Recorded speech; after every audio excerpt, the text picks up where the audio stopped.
1993 में एक ऐसी खोज हुई जिसने इंसान को भगवान बनने की ताकत दे दी। नाम था क्रिस्पर। इस टेक्निक से वैज्ञानिक डीएनए को बदल सकते थे, बीमारियों को खत्म कर सकते थे, लेकिन 2016 में अमेरिका ने इसे बैन कर दिया क्योंकि अगर ये गलत हाथों में पड़ जाए तो ये पूरी दुनिया को खत्म कर सकता है। और वही हुआ।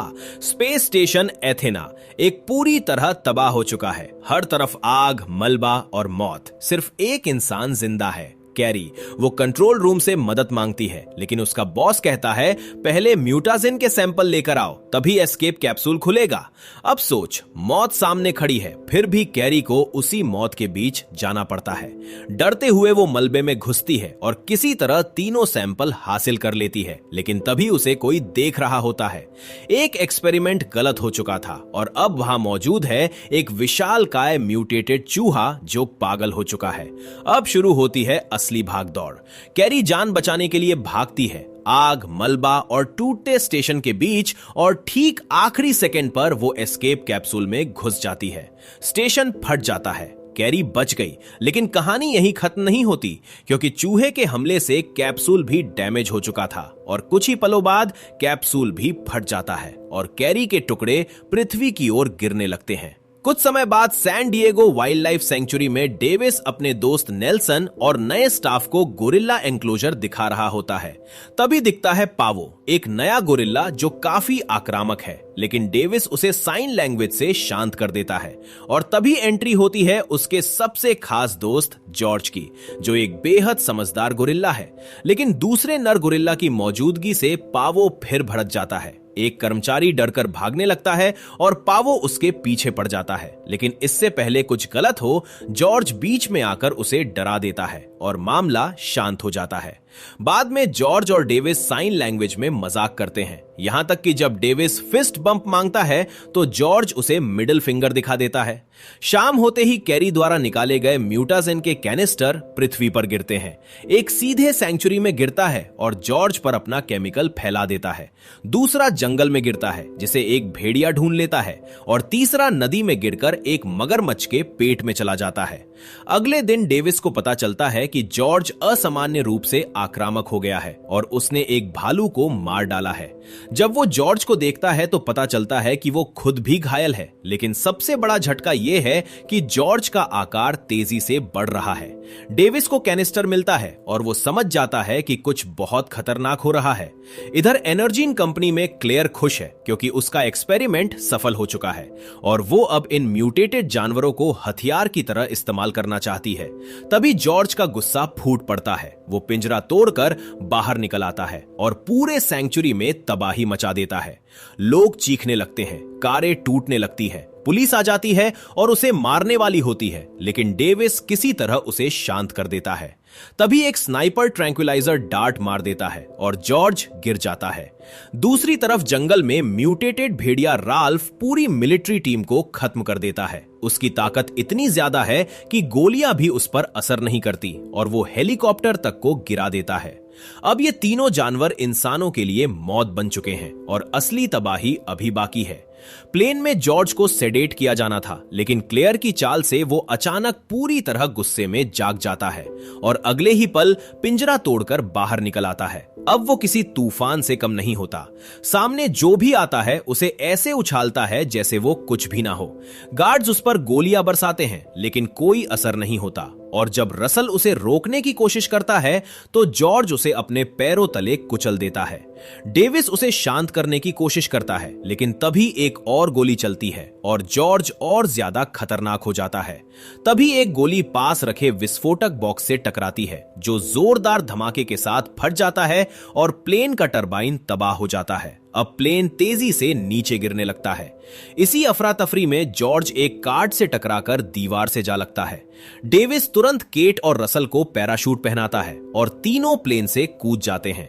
ठीक उस पल से पहले जब प्लेन जॉर्ज के साथ क्रैश हो जाता है, लेकिन जब वे नीचे उतरकर मलबे को देखते हैं तो वहां जॉर्ज की कोई लाश नहीं मिलती।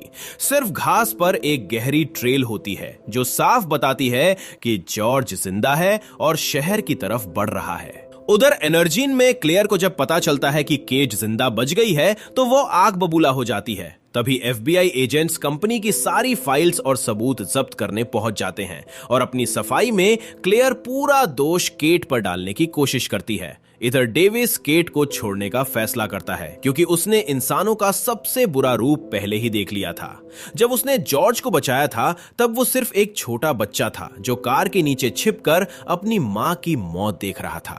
लेकिन केट अपनी सच्चाई बताती है कि उसने क्रिस्पर अपने भाई की जान बचाने के लिए बनाया था, लेकिन कंपनी ने उसे हथियार बनाने की कोशिश की तो उसने उसे नष्ट करना चाहा और इसी वजह से जेल चली गई और उसी दौरान उसका भाई मर गया। ये सुनकर डेविस उसे एक आखिरी मौका देता है। रसल भी अब इन दोनों का साथ देने लगता है क्योंकि उन्होंने उसकी जान बचाई थी। वो अपने लोगों को बुलाकर उन्हें एयरफोर्स बेस पहुंचाता है जहां कर्नल ब्लेक उन्हें फुटेज दिखाता है कि जॉर्ज और राल्फ तेजी से शहर की ओर बढ़ रहे हैं।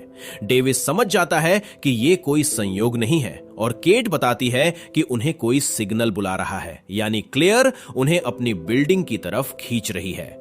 रसल उनकी बात का समर्थन करता है, लेकिन ब्लेक सिविलियंस पर भरोसा नहीं करता और उन्हें बाहर निकाल देता है। बाहर आकर डेविस गार्ड्स को समझाने की कोशिश करता है, लेकिन जब बात नहीं बनती तो वो दोनों को गिराकर हेलीकॉप्टर चुराने निकल पड़ता है। तभी रसल उनकी मदद करता है और उन्हें चाबियां और संपर्क के लिए फोन दे देता है। उधर ब्लेक की सेना जानवरों को रोकने की कोशिश करती है, लेकिन गोलियां और बड़े धमाके भी उन पर बेअसर रहते हैं और पूरी आर्मी खत्म हो जाती है। हालात बिगड़ते देख ब्लेक शहर खाली कराने का आदेश देता है, लेकिन समय बहुत कम है और जब जॉर्ज और राल्फ शहर में घुसते हैं तो हर तरफ तबाही मच जाती है।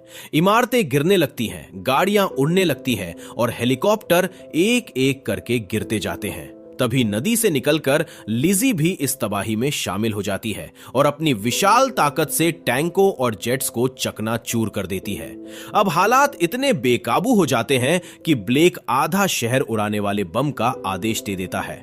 रसल उसे रोकने की कोशिश करता है और बताता है कि डेविस और केट एंटीडोट लेने गए हैं, लेकिन ब्लेक अब किसी पर भरोसा नहीं करता और उसे बाहर कर देता है। इसी बीच रसल को एनर्जीन के खिलाफ पुख्ता सबूत मिल जाते हैं और वो गिरफ्तारियां शुरू कराने निकल पड़ता है।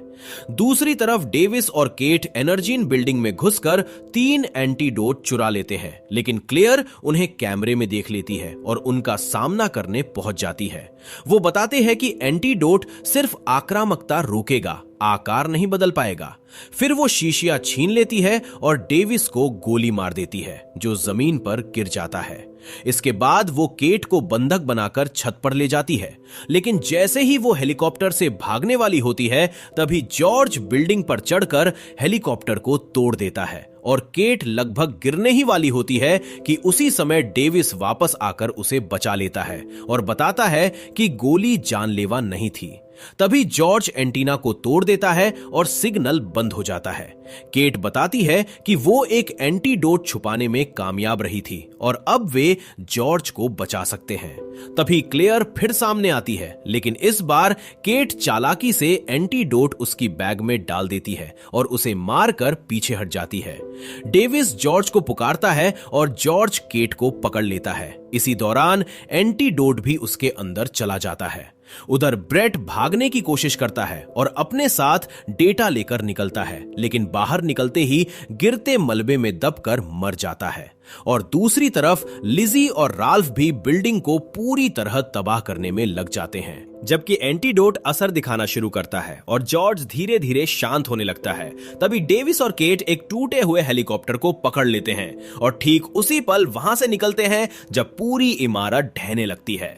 हेलीकॉप्टर संभल नहीं पाता और जमीन पर क्रैश हो जाता है, लेकिन दोनों किसी तरह बच जाते हैं। अब डेविस देखता है कि आसपास अभी भी कई सिविलियन फंसे हुए हैं और जॉर्ज अब पहले से बेहतर हालत में है। उधर लीजी और राल्फ आपस में ही भयंकर लड़ाई में भिड़ चुके हैं। ये मौका देखकर डेविस केट को रसल को ढूंढने भेज देता है और खुद हथियार उठाकर जॉर्ज के साथ लड़ाई में कूद पड़ता है। दोनों जानवर एक दूसरे पर टूट पड़ते हैं, जोरदार टक्करें होती हैं, जमीन हिलने लगती है, लेकिन आखिर में लीजी राल्फ की गर्दन चीरकर उसे खत्म कर देती है। अब असली मुकाबला शुरू होता है, जॉर्ज बनाम लीजी। लेकिन लीजी का पलड़ा भारी पड़ता दिखता है, जॉर्ज को पीछे धकेला जा रहा होता है। तभी डेविस मौका देखकर लीजी लीजी की पीठ पर ग्रेनेड की बेल्ट फेंक देता है, लेकिन लीजी इतनी ताकतवर हो चुकी होती है कि धमाकों का उस पर कोई खास असर नहीं होता। वो तुरंत संभल जाती है और जॉर्ज को जोर से इमारत में दे मारती है, जिससे एक स्टील की छड़ उसकी छाती में धंस जाती है। अब लीजी उसे खत्म करने आगे बढ़ती है, लेकिन तभी डेविस हेलीकॉप्टर से जितने हथियार उठा सकता है लेकर उसका ध्यान अपनी तरफ खींच लेता है। लीजी गुस्से में उस पर हमला करती है और डेविस लगभग मारा ही जाता है, लेकिन तभी जॉर्ज आखिरी ताकत जुटाकर अपने शरीर में घुसी स्टील की छड़ निकालता है और एक ऊंची छलांग लगाकर सीधे लीजी की आंखों में घोंप देता है और उसी पल यह खतरनाक लड़ाई खत्म हो जाती है। उधर केट रसल तक पहुंचकर उसे एंटीडोट के बारे में बताती है और रसल तुरंत ये जानकारी ब्लेक तक पहुंचाता है। ब्लेक स्क्रीन पर सब कुछ देखकर एयर स्ट्राइक मिशन रद्द कर देता है और मान लेता है कि जॉर्ज अब इंसानों के साथ है। लेकिन लड़ाई जीतने के बाद जॉर्ज बेहोश होकर गिर जाता है और डेविस अपने सबसे अच्छे दोस्त के लिए टूट जाता है। उसकी आंखों में आंसू आ जाते हैं, लेकिन जैसे ही वो वहां से जाने लगता है उसे हल्की सी हरकत दिखती है और तभी पता चलता है कि जॉर्ज अभी जिंदा है और बस मजाक कर रहा था। जॉर्ज पहले उसे मिडिल फिंगर दिखाता है और फिर दोनों दोस्त फिस्ट बम्प करते हैं और अब डेविस का अगला मिशन है जॉर्ज के लिए एक सुरक्षित घर ढूंढना जहां वो बिना किसी खतरे के रह सके। नेक्स्ट वीडियो स्क्रीन पर क्लिक करके देखें।